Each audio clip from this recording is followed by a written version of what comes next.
On her first ever flight, the girl was horrified to discover a dense flock of birds relentlessly slamming into the engine. Sensing danger, she immediately alerted her grandmother. But when the three of them turned to look out the window, they saw the engine already shattered, engulfed in roaring flames. Realizing the severity of the situation, her grandfather urgently told the girl to fasten her seatbelt, and then they joined hands, praying tragedy wouldn't strike. Yet the next moment, debris exploded inward, tearing through the fuselage. As cracks rapidly spider-webbed across the structure, the windows burst apart. A passenger who hadn't buckled in was instantly sucked toward the breach. Though others desperately grabbed his arms, the gap soon ripped wider. Under the violent pressure, every passenger near the windows was lost. The plane plummeted into the ocean. When silence finally fell, the survivors couldn't believe they were still alive. But before relief could set in, the ruptured fuselage began rapidly sinking toward the seabed. Seawater rushed into the cabin like a ravenous beast. Stunned, the group froze. If this continued, death was certain. Just as despair took hold, however, the descent abruptly stopped. Miraculously, the plane had lodged onto an underwater slope.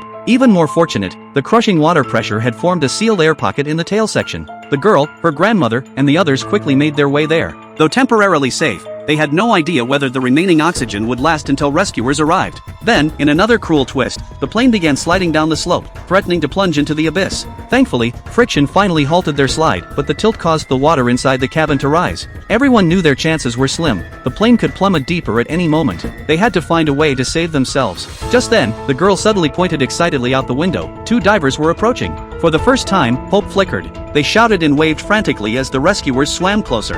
Just as it seemed salvation was within reach, the woman's expression twisted in fresh terror. A shark was gliding toward the unsuspecting diver. The group waved wildly, trying to warn him. Noticing their panic, the diver turned but saw nothing and even flashed an OK sign. Then, in an instant,